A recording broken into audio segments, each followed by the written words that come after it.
Determine the height of a cliff if a ball thrown straight up at 8 meters per second and takes 2.35 seconds to hit the ground below. Okay, I did not have the correct intonation for that sentence. So determine the height of a cliff if a ball thrown straight up at 8 meters per second takes 2.35 seconds to hit the ground below. Probably don't need an and there.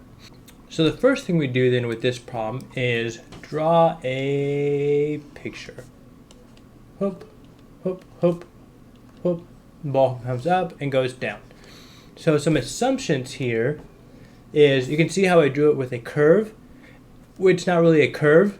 Even though it says straight up, we're assuming that there is just enough curve to get past the lip of the cliff, and we're going to say that the straight up part is 8.0 meters per second, and the over this direction portion, the horizontal portion, is about 0. And we're also going to assume that it's being thrown from the height of the cliff here and going up, instead of actually like about a meter or so above the cliff, because that's about where you'd actually throw it if you threw a ball. So these are just some of the assumptions we're making. Turn the height of the ball, throw it up. Okay, so now this is going to be a kinematic equation. So after drawing the picture, we then write up the equations. I know it sounds like a lot of extra work before we even get to the problem, but a lot of times it helps and it's useful. So x equals 1/2 at squared plus v naught t plus x naught. So we have a initial speed, and we have a time, and we're looking for an initial height. Okay, so we're going to say that this is 0. So we're going to probably use this bottom equation here. We're going to try to use it, and if for some reason we have variables we can't solve for, I'll do purple. Then we chose the wrong equation. So I'm going to say that I'm going to call this x over here x final. So x final equals 0 because it's the ground.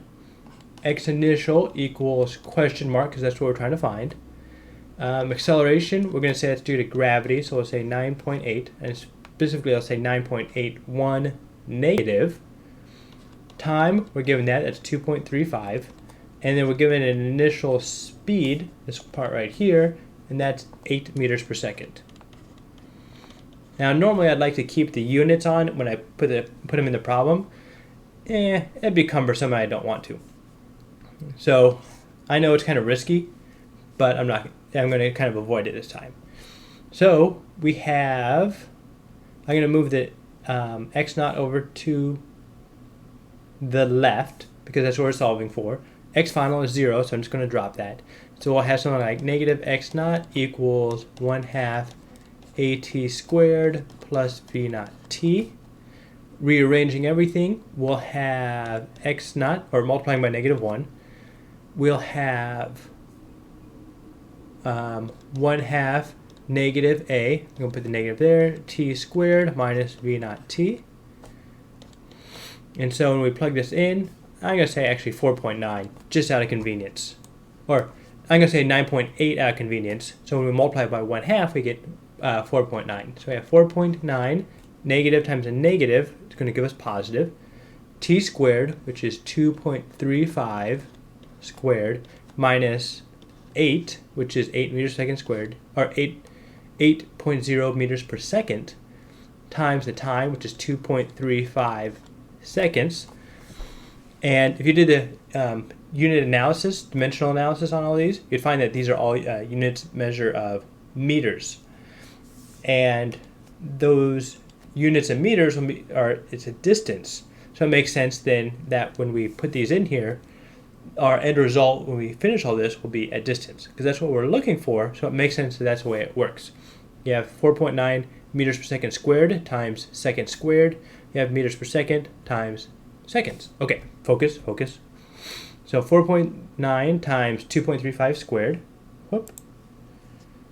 4.9 times 2.35 squared. Then we had a minus 8 times 2.35. Bum, bum, bum, bum. Yes. Make sure it looks right in the Wolfram. Bum, bum, bum. And we have 5.91, and this is going to be seconds. So we have time. Ooh, why is there 9? It's supposed to be an 8. Good catch. So, maybe 8.26. I'm going to say 8.26 meters, which is a fairly good sized cliff. 8.26 meters. One other point that I kind of want to look at, just as kind of a dummy check to make sure that it makes sense, is our acceleration should be in the opposite direction as our speed, because we're throwing it up, but the acceleration is down. So the fact that we have a positive 4.9 and a negative 8 makes sense. So 8.26, yep, probably this one, because I used 9.8 instead of 9.81. That's probably the difference there.